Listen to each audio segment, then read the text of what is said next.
Yes, we're done in the building with the good spirit this day. I tell you, baby. Manchester United in the building. That's what the club I rep. I rep Manchester United. Arsenal, what's going on, people? Woo! It is what it is. Let me tell you the scoreline. It was 3-1. Manchester United 3. Aston 1. And on this note, we welcome everybody to this program. Kunle is ready. Tuchel is ready. You're ready, baby. Ready, baby. All right. I welcome everybody to this show, man. Bring it out. Thank you, everybody. We are in a high spirit this afternoon. I tell you. Great to be back on this video. It's all about Monday Sport Review Show. Kunle in the building. Kunle, what's going on, bro? Yeah, Manchester United 3-1. Just tell yeah. Yeah, but that was a very, very good win. A very, very good one. Though I wasn't really thinking Manchester United were going to do much. But I think, I was telling people that the way United played yesterday just reminded me about how, when the club, during the early days of Ole Gunnar Solskjaer, that time when Solskjaer just came and, the way we were just blowing teams hot and cold on the counter, those goals by Rashford were just very swift. It just reminded like the times when United were very efficient under Solskjaer. It really emphasized that, and well, it's good, but I won't get too excited because we've seen this before. Manchester United can be on a good run for a period of time, but once they crack good, and they crack badly, and it becomes difficult to recover. So it's yet to be seen how long this good form can go, but it's a good start. 4 games on the bounce and only 3 points behind Arsenal. 3 points behind Arsenal at the top of the table. So all right. All right, welcome, Kunle. I want to welcome everybody into this show. Please subscribe to the channel. This is Intercontinental Sports TV. This is how we do it. This is how we roll. Yes, smash the like on the video. Let's get into this straight. But before then, I want to welcome Professor Tuchel. He's a Chelsea fan. They rob over the weekend. They rob. I saw it. I can feel it. But Chelsea people are very happy. Very, very fortunate about that. But then let me ask Professor Tuchel, what's going on? What's going on, bro? Prof, yo. Well, hello everybody. Good evening. Hey, Prof, how's it going? I'm good. Welcome to the show. It's good to be here today to analyze and dissect what has gone, the football that we've had over the weekend. I'm happy to be here to talk about football. Thank you. All right, Prof. Thanks for coming. Now let's look at what we're going to talk about today. We are looking at the results over the weekend and the star player of the week. Club focus today is going to be Manchester United, of course. It's going to be Manchester United. We'll be looking at so many things that has happened over the weekend. We are going to talk about the goals. We are going to talk about this. We're going to talk about this main man called Erik ten Hag. No doubt about it. Eriksen, McTominay, resurgence of McTominay. We're going to discuss that on this channel. No doubt about it. Look at this guy. It's Eriksen. Fantastic. And also, we're going to talk about this. I'm talking about Chelsea robbing West Ham over the weekend. We're going to talk about this. So let's get this into the straight. Please smash the like on the video, and we'll be right back to start all over again.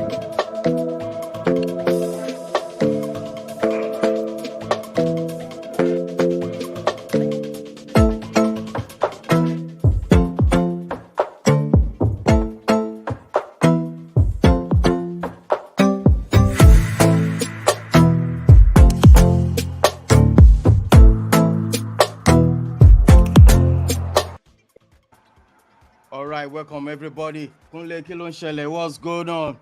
Yeah, yeah, it's a good day. It's a good day All here. right. It's a good day here in Lagos, though a little bit stressful.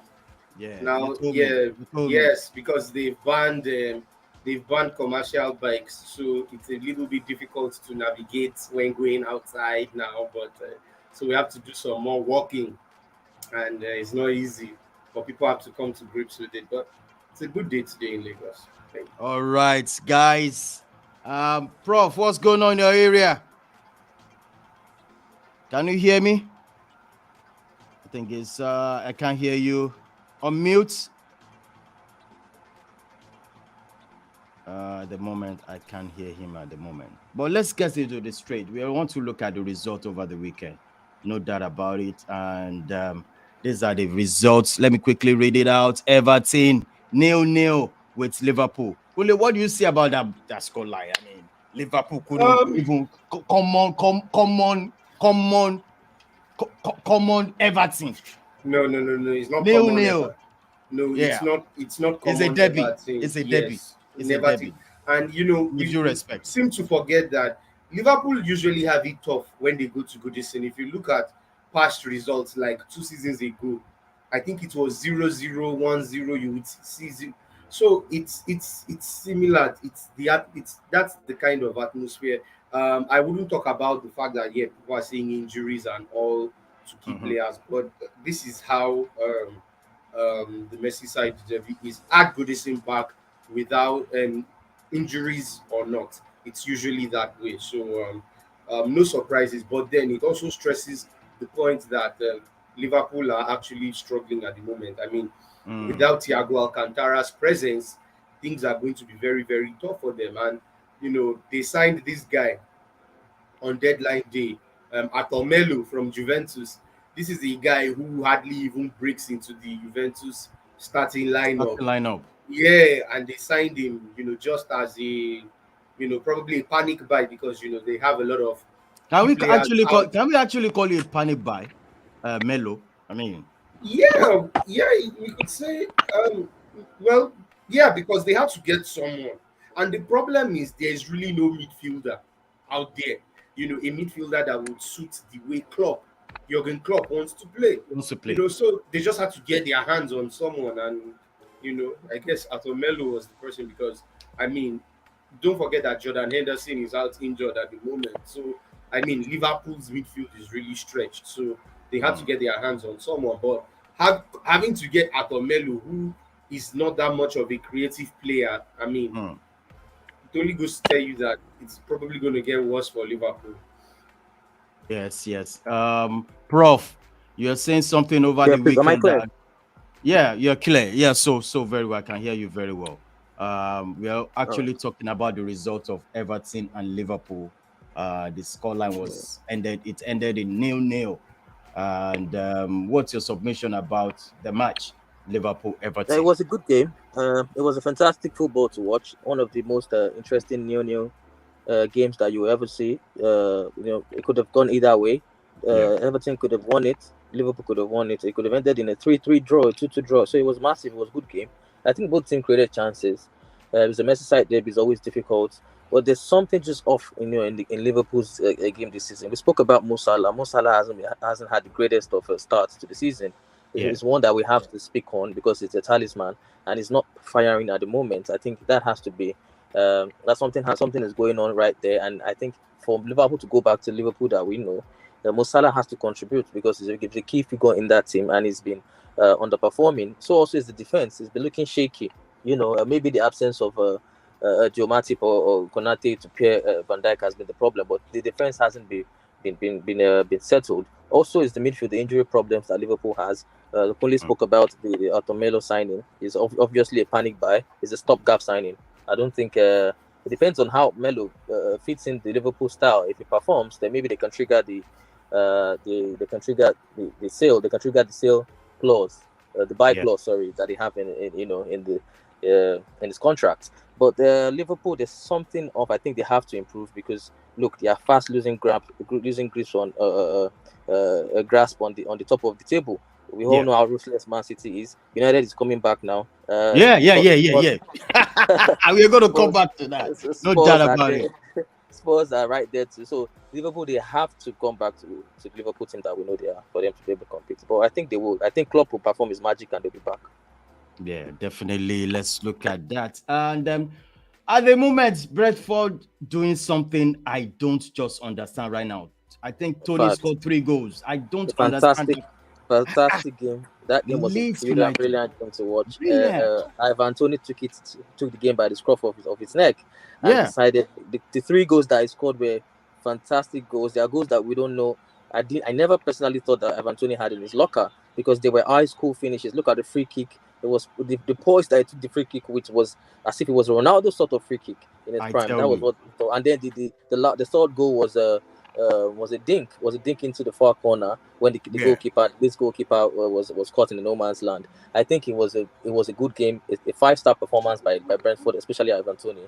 I think if there's any Premier League team in the top 6 looking for a striker, I think Ivan Toney, if he keeps this performance consistent, it might be one to watch for them to sign.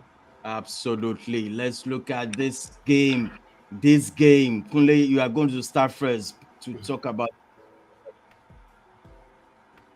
Yeah. Saying they got robbed and that VAR has not been consistent, there in, there out. But for me, if I look at that match, I watched that process. Professor Tuchel, you can disagree with me. That wasn't a foul. That wasn't a foul. Kunle, what do you think? No, let me okay. Yeah, I'm going to start from okay.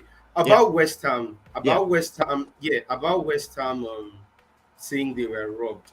I'm being objective here, but I don't actually see how that was.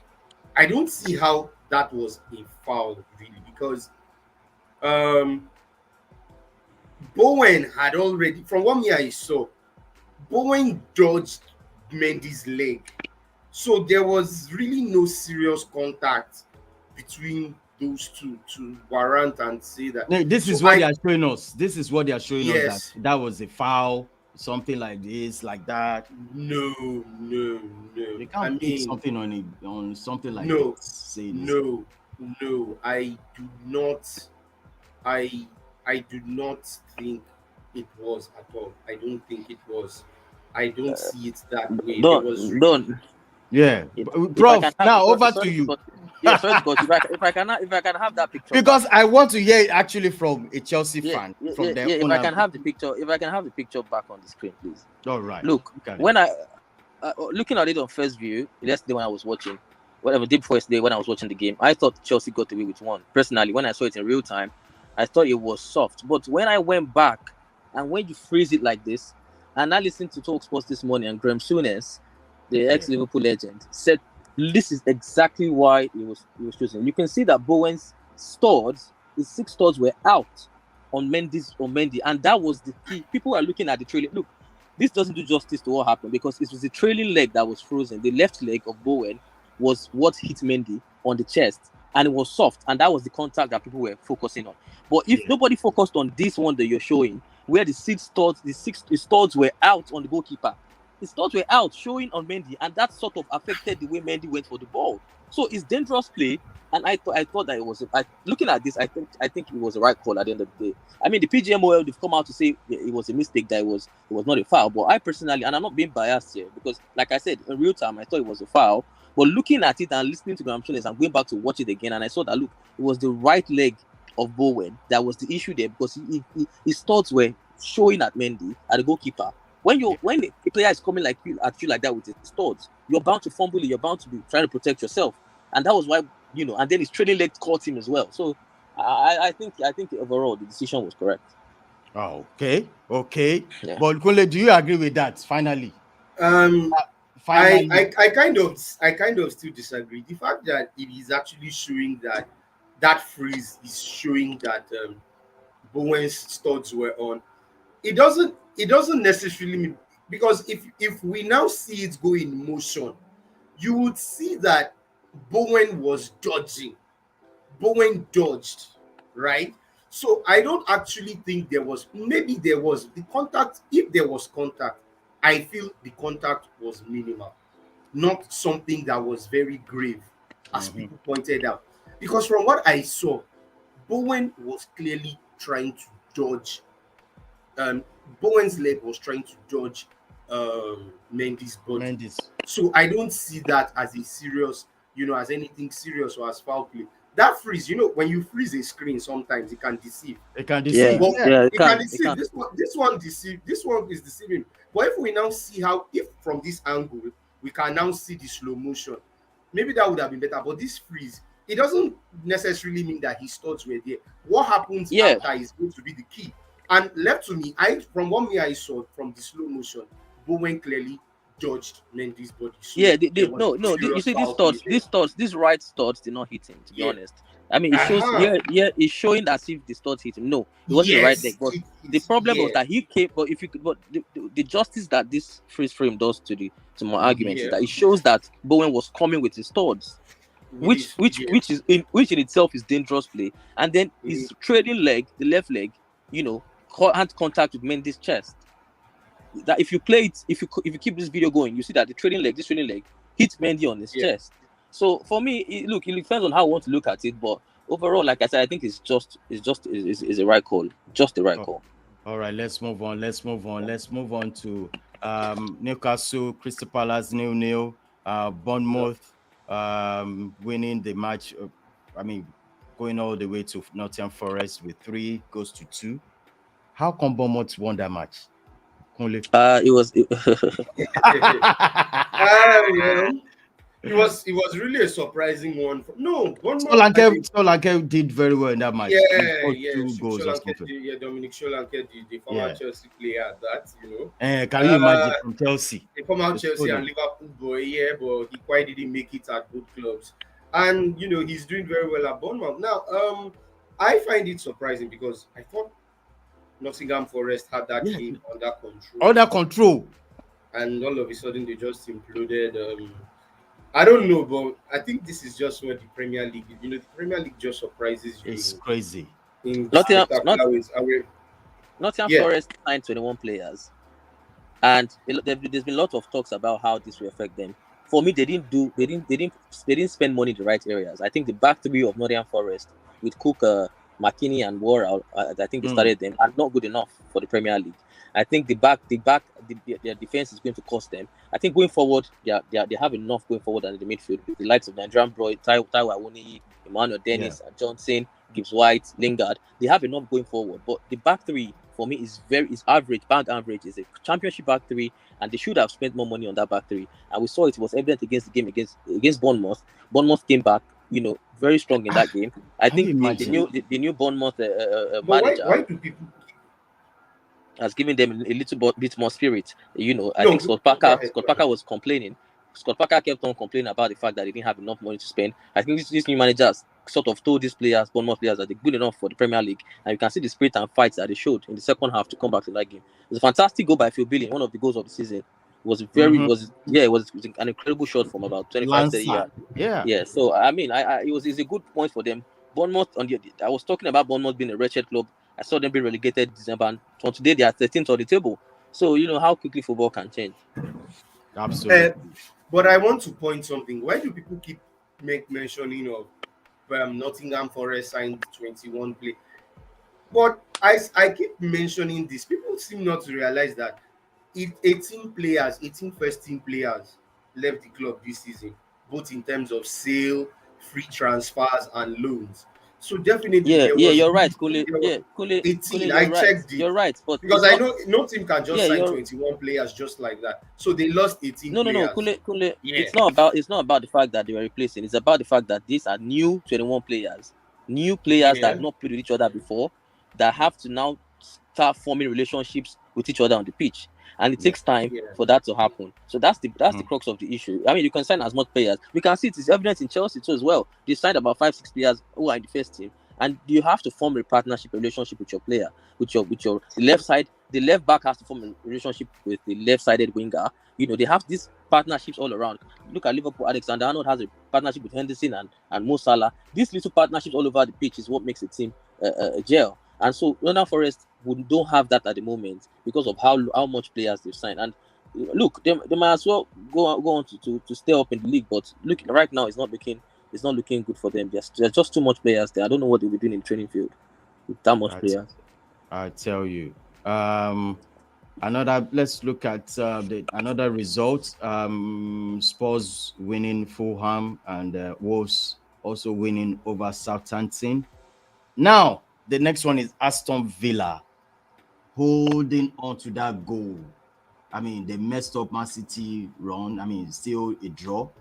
But Prof, Man City drew their match. Yeah. What's your take on this? I think it's a result that is more important for Steven Gerrard because he's come under fire for the abysmal performances that he's had coming from the back of last season to the beginning of this season. It's been a terrible performance from Steven Gerrard and his boys. But I think he tweaked something in that game. He took out Coutinho and Emi Buenda. These players are the fancy players of the team. They are the ones that don't want to do the hard work. He took both of them out and brought in an extra midfielder in Douglas Luiz, the player who Arsenal wanted to sign on deadline day. And so he choked up the midfield. And he had Abubakar Kamara, McGinn. He had Douglas Costa. He had Douglas Luiz, in the middle of the park. So he choked up the midfield so that he can contain City. And yeah, they did a good job.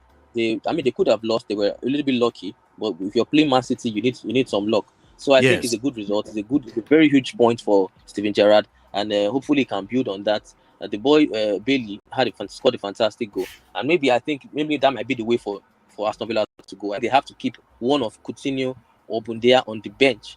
I don't think they have the luxury of fielding this kind of sort of players at the moment. They have to down to basics first and get points on the table before they put in these fair players. Yeah, absolutely. Another one we are going to go into was on Sunday, Brighton won over Leicester. I think we have to be scared of Brighton right now. I mean, about that coach. I am scared. I mean, Prof. What do you think? I'm laughing at Prof right now because he was the one who was saying it when they beat United. That it's not, it shouldn't happen. They're beating anybody right now. But you understand why I said it shouldn't happen. I mean, no matter how Brighton are performing, these players, when you check their transfer market value, it's still very low. So what they are doing right now is the manager. Is credit to the manager, Graham Potter, no doubt about it. This is magic performing, but yes, it's Graham Potter that's magic. So that's what I mean. And that is it. That's why I keep saying that even if you are a top team, you have to be at your optimum against a team like Brighton. Otherwise, they're going to punish you. Simple. So it's not necessarily about the quality you have. If Manchester City do not put in their best against a Brighton, they will be whooped. Let Brighton catch this Liverpool now presently. I am telling you that Brighton will have it easy against Liverpool. So that's just it. And I'm sorry, but I think it goes. Hold on, I'm having. Sorry, Kunle. I think we have a call. Right. Hello. Hello. Good evening. How you guys doing? Yeah, we're all right. This is Intercontinental Sport TV. What do we have here? Yeah, I'm one of your fans, and I'm watching the show now. Well, my name is Robbie. I'm one of your very, very diehard fans. I'm enjoying the show, and I just called to let me say contribute to the show in one way or the other. All right, go for it, bro. The last time before my call, I heard you guys talk about the Brighton Leicester City game, and I just want to chip in a thing or two as touching that. All right, go ahead, please. Please go ahead. Okay, because as it is right now, I think Leicester City have not done themselves any form of good at all. They've let two very, very important and very, very good players lead the team. Talking about their goalkeeper, Kasper Schmeichel, as well as Wesley Fofana. Because if you have very influential members of your team, particularly in your defense, leave and you don't have quality, or in this case, quick replacements for them. This is the kind of result you practically will be giving away week in, week out. And for a manager that had to draft a Wilfred Ndidi from the midfield, and you're asking such a midfielder to come and play in the heart of your defense, you are basically looking for trouble. you are basically looking for trouble. And I think that match against Brighton, for me personally, it wasn't any surprises at all, because Brighton are in a very, very rich vein of form right now. Their coach, Graham Potter, has been doing a wonderful job at the club so far. And I think right now, every team is practically lining up to play Leicester City, because week in, week out, they would concede, and it would be a shame to see them relegate this season. I think that is just my contribution so far. All right. Thank you so much for calling in, bro. Thank you so much. Please smash the like on the video. Help us spread it around. This is Intercontinental Sport TV. Thank you. Once again, looking forward to hearing you soon, bro. All right. One love. Yes, you heard that about Leicester City. Yeah. I think the caller was right. Look, Brendan Rodgers. I feel personally that Leicester City, should not panic. They've had a fantastic six years in which they won the title, they won FA Cups, they won Community Shields and things like that. But if there's any manager that can get them back into the into where they should be, I think it's Brendan Rodgers. They should not panic and sack him.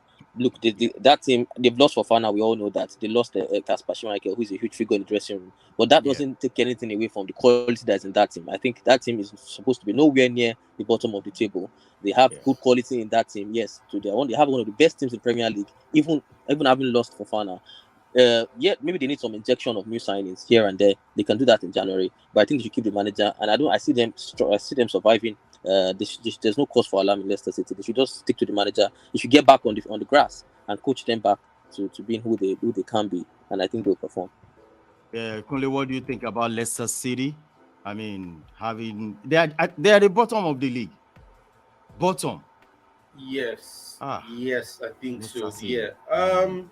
Well, like Prof said, it's rather a sad situation, because I think Brendan Rodgers is a fine manager, but I think I will have to point out that they do have a weekend squad. Mm-hmm. That have lost players. Apart from the fact that they've lost players, sold players rather, they have also they've also had injuries to certain key players, like the likes of Istv. There's this guy, their right back, Ricardo Pereira. At one point, this Castagna, or what's his name, was also injured. There was a period Jamie Vardy wasn't there, Harvey Barnes, James Maddison, and all of that. So I think it's a little bit difficult for them. They definitely need new signings, and getting new signings will take a while, you know, for them to gel and all. So I really don't know how they want to get through it, because they are definitely going to be low on morale now at the moment, and I don't know how Brendan Rodgers is going to do it. I think Leicester play very well.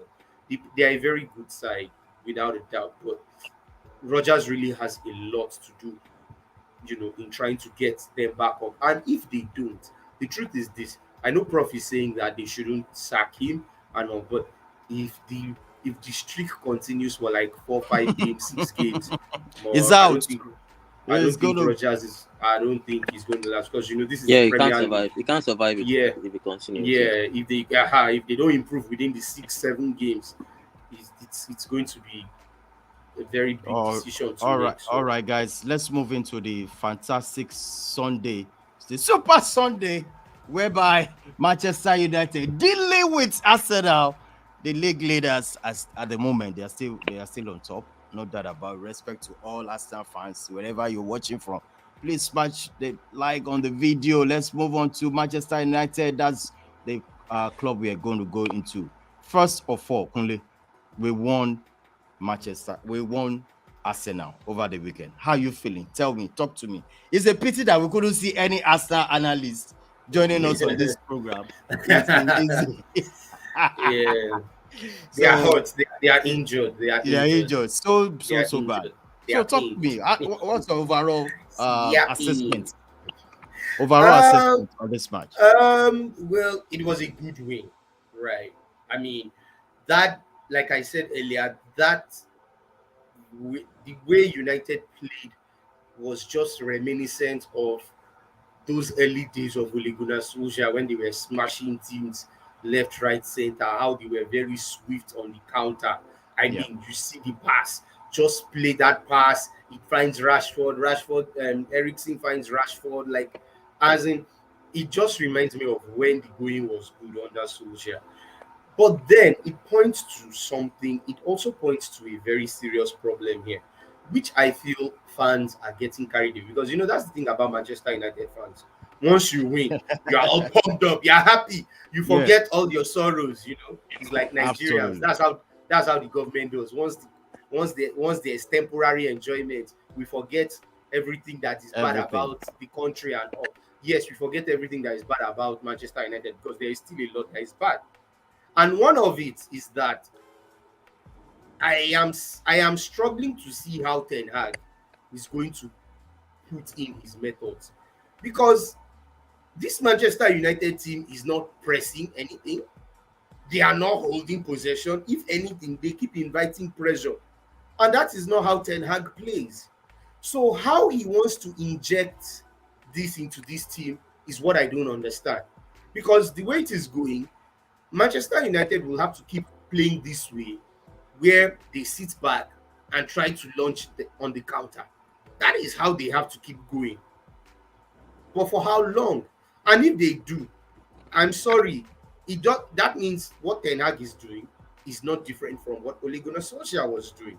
I mean, the good days, please. Let us always remember, because when I mention Solskjaer, people would always think, but people should remember that there was a period on time when Manchester United were very good under Solskjaer. The best since Ferguson retired, you understand? And we are seeing it again. But that is not the way Ten Hag plays. And my problem is, Manchester United, at some point, when they are doing well, when the run is going well, it gets to one point where they crack, right? Yeah. And then it becomes difficult. So that's where I am worried about.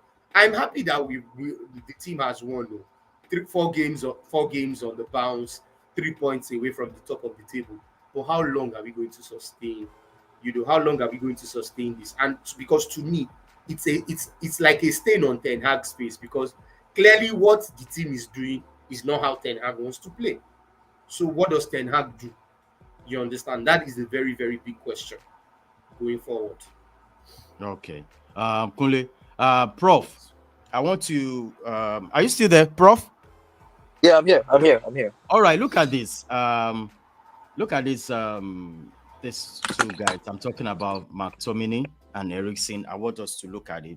Everybody thought McTominay shouldn't be in the team at the moment. Casemiro is around. I mean, what's he doing there? Know his limits, before Casemiro came in. I mean, both him, McTominay, and Fred, they couldn't work at all. And we also having Eriksen. I mean, so how do you describe the two? Look at it. McTominay first and Eriksen. Please, can you start with McTominay? What's your view on this guy? Well, look, like I said, McTominay is everybody else is speaking about McFred and how they are not good enough. And technically, McTominay isn't the best holding midfielder in the world. He puts in the hard work, and you can see that every manager seems to be having him on board. Ole Gunnar Solskjaer did the same thing. Rangnick did the same thing. They keep having him. They keep using him. I think I don't know if Mourinho did the same thing as well, but they keep using McTominay, and it's because the boy has fight. I think he came through the ranks. He understands what it means. The passion. He has the passion of the club at heart. He puts in his all. He gives his all on the game. Now, whether that is good enough for a team like Man United is yet to be seen. But when you have a player who is ready to fight, he's ready to bully, he's ready to run around and do all that, it's very difficult to take your eyes off such player. And Casemiro is just coming. Look, I feel like the game might be a little bit too fast-paced for Casemiro. I mean, I might stand wrong. Technically, it's good. He reads the game. I read the game well.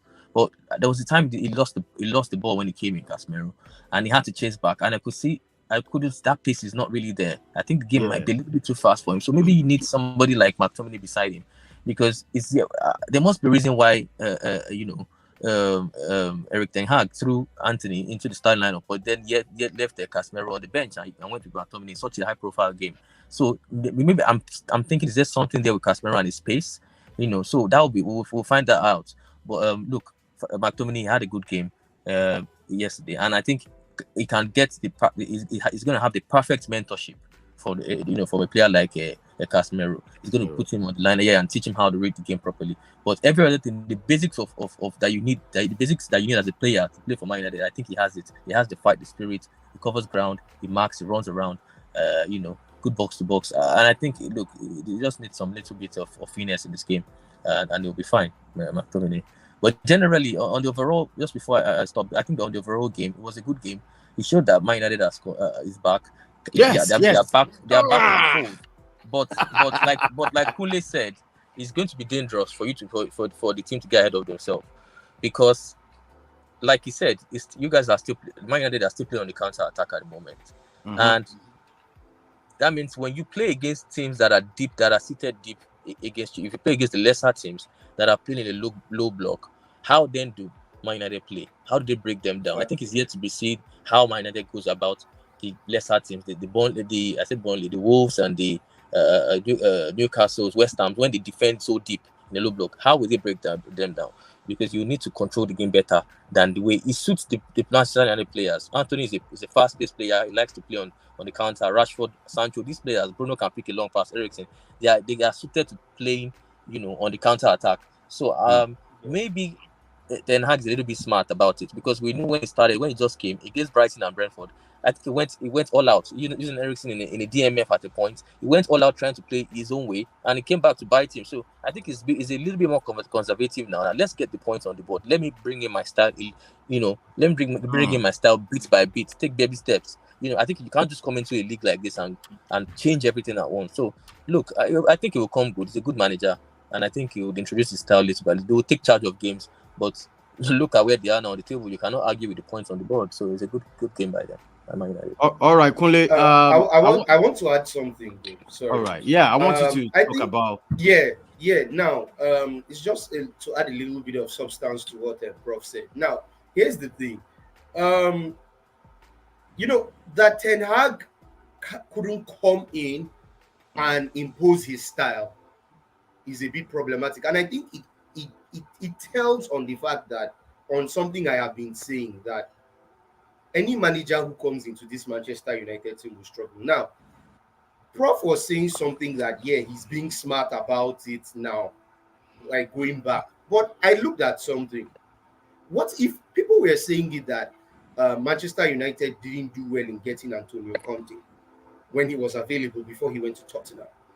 But we all know, and I'm sure Prof knows, that this is a man who does not know how to do anything other than playing with a back three. That is how Conte understands football. Conte has never played a 4-3-3, a 4-4-2. Maybe he might have done it, but I can't recollect when he did it. Maybe even if he did, I'm sure that guy has not used it up to 5 times that I think I can remember. So are you trying to say that Conte can impose his style? He will struggle. No. That's what I'm trying. What I'm trying to say is that he will struggle, because Conte is someone who imposes his style. He's not this kind of person. And the same thing with Guardiola. Sorry, who do you say will struggle? Who do you say will struggle? Conte will struggle. Conte. Yes, with this Manchester United. No, with Manchester United. Okay. Yeah. What I'm trying to say is that Ten Hag is struggling to impose his style on this Manchester United team. So what I'm trying to say is, one thing I have been saying is that any manager that comes into this team will actually struggle to impose their style. So because remember, even Ralph Rangnick also wanted to impose his style, but when he didn't work, he reverted back to the old ways. But by that time, I think the club was already depleted in morale, so there was nothing he could do. So imagine an Antonio Conte coming, and an Antonio Conte, not doing a back three or a Guardiola, It's almost unthinkable. It seems to be like it's only Manchester United, because managers that I know, when they come in, they impose their style straight up. That is it from day one. Yeah, so for him not to do it, I'm with you. Yeah, go ahead, can you hear me? Yeah, I Prof, can hear you. I can hear you. I don't think. I can hear you. Go ahead. Yeah, what I was saying is, I understand Kunle's point. But I feel like Conte's style is a counter-attacking style, and that is what United are doing right now. I mean, forget the back three. Conte plays Conte plays a counter-attacking system. He doesn't impose himself for the game. He sits back and hits you on the break with the wing backs. Yeah, so I don't feel like Conte would have struggled. I think the style of Antonio Conte is easier to master. Look at when he came to Chelsea. He started with a 4-2-3-1. And when we were trashed by Arsenal 3-0, he reverted to 3-4-3. Brought in Victor Moses on the right wing back, brought in Alonso, and they went on a run and won the league. So what this playing in a low block, like where Antonio Conte plays, or in a 5-4-1 formation, and when they're transitioning is a 3-4-3, is easier to master. I think if Conte had come to Man United, they would have mastered it. Look, the Erik ten Hag style is more difficult to master. The Pep Guardiola style is more difficult. You need high technical players who are very sound upstairs. It's not about to be able to master the other style. You have to know when to press. You have to be in tune when you're pressing. So it is a more difficult style. When you talk about Erik ten Hag's pressing and Pep Guardiola, Antonio Conte's one is easier. All you need to do is just put in the work. Just put in the work and know your position. When you do that, you understand the style because it's a 5-4-1 formation. You defend and you hit people on the break. So I feel like Conte still would have handled the team well. They would have been able to suit that team because it's just, like I said, it's basics. Is a basic formation that he uses. So that's what I feel. Now, forgetting this, I want us to talk about this guy quickly. Kunle, Eriksen. Yeah. What this guy has brought to Manchester United at the moment.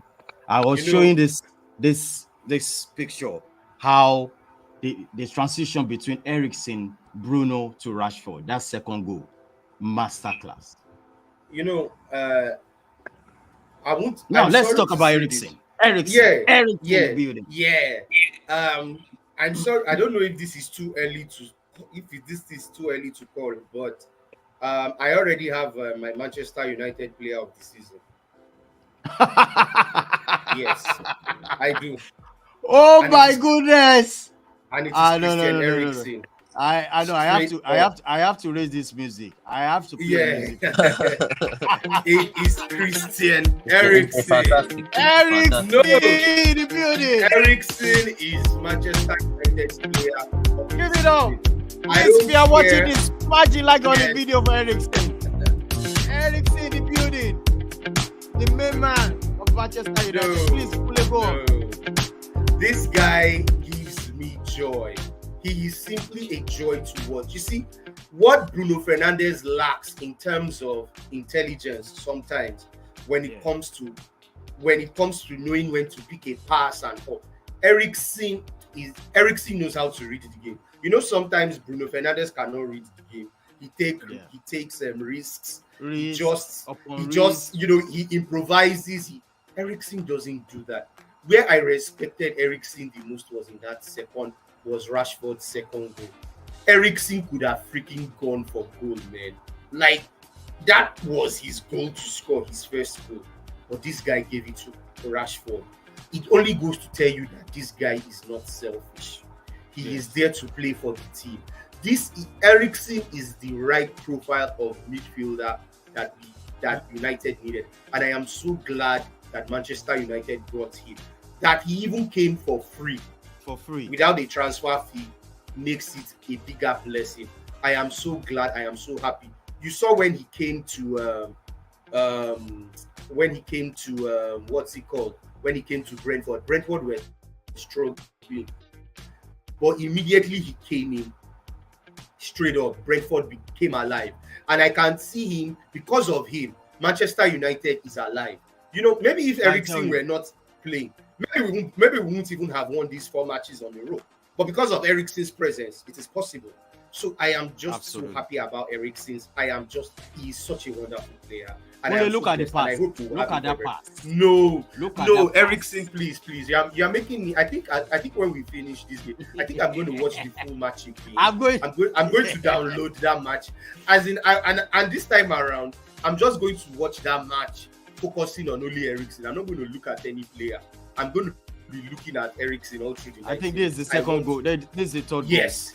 This was that third goal. Yes, you can see Eriksen. Eriksen was already running.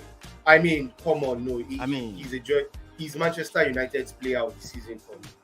He's Manchester United's player of the season. Absolutely. All right. Absolutely. All right, Kunle. At the moment, I think Manchester United, in my own point of view, we should keep up the good work. Ten Hag. I mean, this Thursday again, we'll be going for Europa. Yes, we are. Are we traveling? Sociedad, or No, is it at home? Is at home. Is at home. Yeah, Is at home. So yes, I think some of the players has to rest for me. Oh yeah, definitely. I see the likes of I see the likes of Harry Maguire, Lindelof, Shaw. Yeah, I see all of them coming back. Casemiro as well. Might get his. Yes, Casemiro might get his start because. Now, what about the point of using Ronaldo? Can Ronaldo go for this Europa? Nah, I think Ronaldo is going to play because he has not started. Look, let's forget all this thing about Ronaldo's level. He's playing in the Europa League. That is his reality. Forget about the Champions League. He's not in the Champions League. He is in the Europa League right now, and he has to play. Let's forget about his past records or whatever. He's coming down. He chose Manchester United, so he should have known that there was possibility he will be in the Europa League. So it's also most likely that he will get to start. Then maybe we might also start some of the young players, like maybe Garnacho, maybe Zidane Iqbal. Maybe they might have some time, because I know they have some fans who have been yearning to see some of those young stars come and play. So maybe this would be an opportunity to test some of those stars, and also to test our new goalkeeper, Martin Dubravka, who we signed on loan from Newcastle. So maybe this will be a chance to give him his debut and see what he can do. All right, let's move in straight to top 10 African players this week. It's going to be an interesting one, I tell you guys. It's going to be an interesting one, no doubt about it. But today, let's start up. We're moving to the next segment right now. So, our top 10. But before we do that, I want to tell our viewers that this is Intercontinental Sports TV. Anywhere you're watching it from, please subscribe to the channel. This is how we do it every Monday.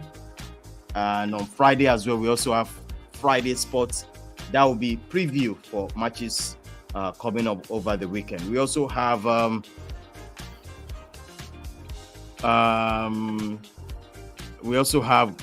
Thursday, we have FPL. That's a fantasy Premier League show. Me and Kunle will be here. Don't go there. Don't go there. My fantasy is nothing to write home about. Oh my God! It's Liverpool. I am done with Liverpool players. Oh my goodness! Liverpool players. Liverpool. Very terrible. No. Even Salah. All of them. Firmino. Yes, no. Trent, all of them. I am done. That's what I'm saying. I am done with Liverpool. No. Forever. Now let's go. Yeah, let's go to top 10. We have number 10 for this week. Let's go into this week. This is all about African players this week. What do you want to say about this guy? It's our number 10 for this week. Number 10 for this week. Sadiq. That's Sadiq Umar of Nigeria. He scored in Real Sociedad. Yeah. And he's going to play against us against Manchester United. Most likely, and he's a threat because he's a very tall guy. I think he's about 6'4", so he's very tall. He's very dominant in the air, and this is a very, very good player. He got promoted with Almeria, and he already scored 2 goals for them this season. Before his transfer to Sociedad on deadline day, he had already scored against Elche and Sevilla, for Almeria, and now he scored on his debut against Atletico Madrid. So he's definitely looking like someone who is going to get a good number of goals for Sociedad, and will score a lot of goals and he will score a lot of goals in La Liga because he did score a lot of goals while he was in the Spanish second division last season. He scored 18 goals in 36 appearances. So I believe that he will also score a lot of goals in La Liga, and that will be very good because it shows that we have one of our very own from Nigeria doing very well in the Spanish top flight. So a good one to him. Our number 9 for this week. Let's go into this straight. His name is Christian Kwame. Yeah. of Ivory Coast. He scored in Fiorentina 1-1 Serie A draw with Juventus. Something is wrong with Juve. I mean, Juve have Juve are having serious issues at the moment. It's not really going good for them, and you don't know what's going to happen. But then, it's a very good one for Kwame, who scored his very first goal of the season. This is a guy who I would say he's a miracle player, because I remembered about 3 years ago. I was covering him. I used to write about him. Wow. He was playing for Genoa, and he suffered a very serious ACL injury that kept him out for almost 2 seasons. But this guy, despite the fact that he was injured for so long, Fiorentina came and took him up. This was a guy who had not played for almost 2 years, but Fiorentina took him up, and they signed him. They first took him on loan, and then they signed him permanently while he was injured. But look at him today. He's been doing very well for Fiorentina, and he's played steadily for them. At least he has played 48 times, scored. He has 4 goals. He's not someone who really scores much goals like that, but it's good to see him, bearing in mind the injuries that he has had in the past. So a very good one for him. At least it's his first goal of the season. Hopefully this is more for him to come, and better results for Fiorentina as well, which is a good one, because they will take a draw against Juventus, because even though Juventus are not playing very well, Juventus are the biggest team in Serie A. So that's a big result for Fiorentina and for Kwame. Absolutely. Let's go straight into our number 8 for this week. Our name for this week is going to be Trezeguet of Egypt. He scored in Trabzonspor. Trabzonspor. For 1-0 Turkish Super League win over. Oh my goodness, I can't pronounce this. Okay. Turkish players.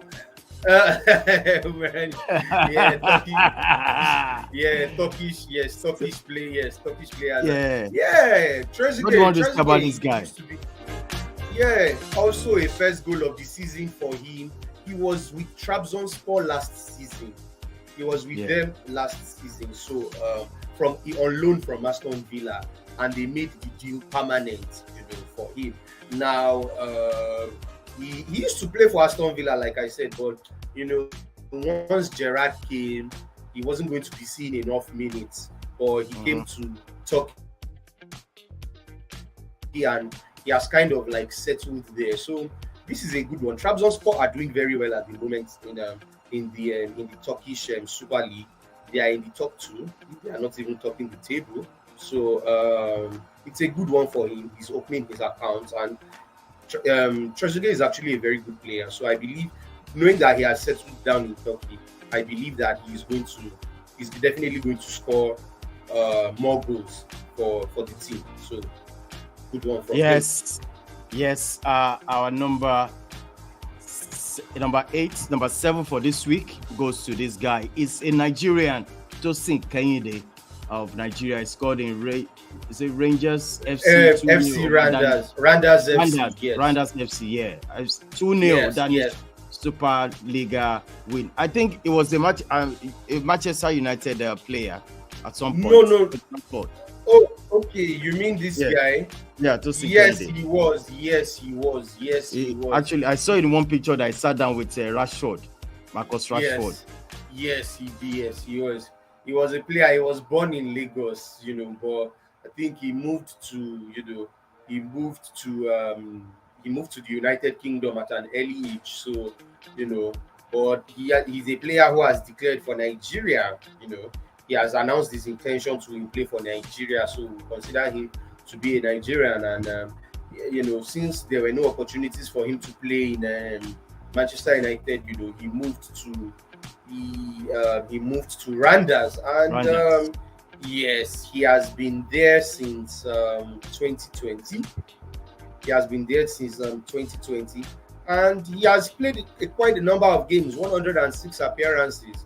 He has scored 10 goals and provided 16 assists, which is not bad. It shows that he's a very regular player for Randers, and he's a valuable squad member. So definitely, it's a first goal of the season for him. In his 8th appearance. So more to come, definitely. All right, let's move on to number 6 for this week. It's from the DR Congo. That's Yohane Wissa. He scored in Brentford 5-2 win over in Premier League, win over Leeds United. Go for it, Kunle. Who do you know about this guy? What's this guy? Yohane Wissa. Yeah. Yes, Yohane Wissa. Yeah, this is the second time he's scoring this season. He scored in their very last match against Crystal Palace. So he's scoring in back-to-back appearances for Brentford. And the funny thing is, he has been, he has started some games. He has come off the bench, but you see, these last 2 matches, he only came on in like the final 15 minutes, and he has gotten goals. And he got a goal. And he got a goal. So it goes to show how valuable Wissa is, because last season he joined from Lorient in France, and Brentford got promoted last season. He played 34 times, 30 in the Premier League, and he scored 7 goals, providing 1 assist. So again, he's a very valuable player for Brentford, and we can see Brentford have continued from where they left off last season. Even as they have lost Christian Eriksen, they still have players that they can rely on. Ivan Toney, who scored a hat-trick in that match against Leicester. He scored a hat-trick. But then you have a Wissa who is doing very well. Then you also have this guy. His name is Mbuemo. He's also a Congolese, but he's eligible to play for France and DR Congo. He also scored for Brentford. So Brentford really have players that can come to the party for them, and Wissa is one of them. All right, let's move on to number 5 for this week. African player for this week. It goes to Mohamed Kudus of Ghana. He scored in Ajax Amsterdam 4-0 Eredivisie win over Hamburg. That's our guy, Mohamed Kudus. You see that maybe next season they're going to buy this guy, maybe 80 million. He's a Ten Hag player. Ten Hag bought him from Denmark. He used to play for Nordsjælland. FC Nordsjælland, and he's been at Ajax since 2020, and this is his first goal of the Eredivisie season. So he has played 5 matches, although most of those appearances are usually off the bench. But he's not done badly, in Ajax. He has 7 goals and 4 assists overall for Ajax. So the few times he gets to play, he does make impact, and this is a very good one for him. Hopefully in the coming years, he's just 22 years old. Hopefully in the coming matches he becomes a regular squad member, for the team. He's a central midfielder, and he's a very, very decent player, like you said. If he's doing very well, who knows? Maybe Ten Hag might want to come for him, because he's a Ten Hag. He's a Ten Hag player, or Ajax will put 100 million on him, or whoever wants to buy, the way they did for Anthony. He's like Manchester United. He's a Manchester United player. All right, let's go to our number 4. His name is Passing Daka of Zambia. He scored a goal and provided an assist at Leicester City 5-2 Premier League defeat by Brighton. So, what do you say about this Passing Daka? Daka, this is Daka's first goal of the season as well. He joined Brighton from Red Bull Salzburg last season. If anyone remembers Daka was someone who played alongside Haaland before Haaland went to Dortmund, and these two, Haaland and Daka, were scoring goals for fun. When Haaland left, Daka was still scoring for Salzburg, and it invited Leicester City's attention. But ever since he got to Leicester City, Daka has not really been playing that much. He usually plays more or less off the bench, and last season he played 38 times, 23 in the Premier League. So he scored 5 goals, 11 overall, but majority of them were off the bench. But that was still a good number. He was able to enter double digits overall. If Daka can be a regular player for Leicester, I believe the guy has a lot to offer. But the problem is Jamie Vardy is still Leicester City's major striker, so it limits Daka from from playing from having game time with Leicester. Yeah, with Leicester. So um, it's a good one for him, and I do hope that he becomes a regular for Leicester going forward, because he is a very lethal player. Oh, you even put his picture. See that? Yeah, you remember this? Him and Haaland. Fantastic duo, the two of them at Salzburg. I'm sure Haaland will miss him. Yeah. All right, let's go to our number 3 for this week. It's going to be Dominic Solanke of England. Let me say Nigeria, England. Scored a goal and provided an assist in Bournemouth 3-2 Premier League win over Nottingham Forest. Back again. Dominic. Dominic Solanke. Yes, this is his first goal of the season. Like I mentioned earlier, Solanke used to be a player for both Chelsea and Liverpool, but he didn't make it, so he moved to Bournemouth. He has actually been with Bournemouth since when they were last in the Premier League. While in the Championship, he has always been there, so he has been a regular player for Bournemouth. He recently was injured, but he came back. He has gotten a goal. So if Bournemouth season, this is their second win of the season, so if Bournemouth season is going to be good, they will definitely rely on Solanke to get goals for him. So not a bad one. All right, let's move to number 2. Hani Mukhtar. How do I pronounce it? Hani Mukhtar. Yeah. He plays in Germany. Yeah. He scored a brace in Nashville 3-0 MLS win over Aston FC. So this guy. He is the MLS top goal scorer at the moment. With 21 goals. This guy is on fire. He came from Brøndby in Denmark, and he is like the hottest player in the MLS right now. Like there is no stopping him. I do follow the MLS, and this guy scores on a weekly basis. If you check, he scores, he assists, he's involved. The only thing is that Nashville are not leading in any of the conferences. They are not leading. They are fourth in the Eastern Conference, but definitely they are in the playoffs. They are far from LAFC, but Mukhtar is doing exceptionally well. And trust me, he's going to do more. The way the guy is going, he might reach 40 goals during the regular season. So Absolutely. And number one for this week. Number one for this week is going to go to this guy. I'm trying to pull it up.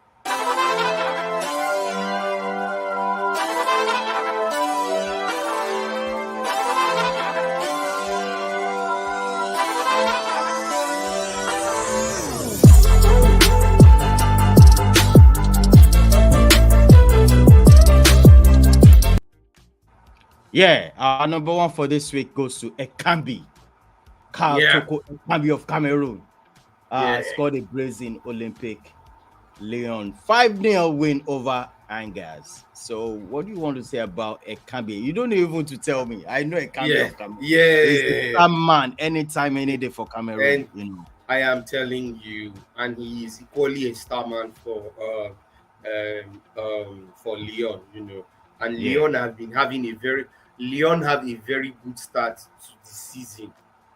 That is one thing. And Ekambi is involved in everything, Lyon are presently fourth on table, 3 points behind PSG. So I think this season they mean business. They've not lost any match. And Ekambi pulls the strings. I mean, last season, if we look at his numbers, he scored 18 goals, added 7 assists. The guy knows how to score. And already this season, he has 3 goals. This guy is going to score more. Lyon are in form at the moment. And Ekambi is always in form as well. So the way it's going, expect more from this guy. He's going to All right. Before we go on this show, we quickly want to the star player of the week, Marcus Rashford. Kunle, Marcus Rashford, the star player of the week. Something about this guy. Well, Manchester United fans don't usually like him that much because his form has deteriorated. You know, I think last season Absolutely. he only scored maybe only 1 or 2 Premier League goals for the whole of last season. Many people said he should not smell, you know, he should not come near the team. But you know, looking at him in these four games that Manchester United have won, the guy looks reborn, he looks energized. You know, he plays as the number 9 in place of Ronaldo, and with the way he's going, this guy is going to keep Ronaldo on the bench because he's very fast, he's quick, he's very sharp. You saw those goals that he gave. On Marcus Rashford's day, you can't catch him if Manchester United plays on the counter. So, let's give it up to Marcus Rashford at the moment. Absolutely. Let's give it up to him. Marcus Rashford, the star of the week. Yeah, we should even put his name, MBE. Yeah, Marcus of course MBE. he is. Yes, no, not only MBE. Dr. Marcus Rashford. Dr. Marcus, Dr. Marcus Rashford. And if we want to add his, and if we want to add his Nigeria, because he's a Nigerian, you know, so his name is Oluwadamilola Animashaw. Onisewu. Marcus, let's do this. Yes. Yeah, it's a Manchester United, born and bred. It is. So, Kunle, on this note, we want to thank everybody that's joined us. This is how far we can go. If you want to know much about other sports, this is our website, www.intercontinentalsportstv.com. Please go there and read other sports. We have basketball there. We have motorsport. You can actually watch soccer as well too. Most of our videos is also on that website. So quickly go there for other sport news. Visit our website. On this note, Kunle, once again, I want to thank you so much for coming on to this show. We'll be back here on Thursday for our FPL. So, all right, bro. Yeah. Thank you so much, Kunle. Thanks so much, boss. Nice to be on the show. Thank you. All right, Kunle, thank you so much. Once again, all our viewers, please smash the like on the video. Please help us share the video. And this is how far we can go for this week. Monday Sport Review. Please visit our website. Also, many things will be going on our website. You can actually check on it. Thank you once again. On this note, I'll be signing out. One love to everybody that's contributed one way or the other onto this program, to this show. This is Intercontinental Sports TV. They call me the Dawn. Yeah, the Dawn of Sport Entertainment. I'm going to leave you on this. Our top 10 African players for this week. We said our winner is Tuchel Ekambi for this week. All these ones once again, bye for now from the studio. I'll leave you with this.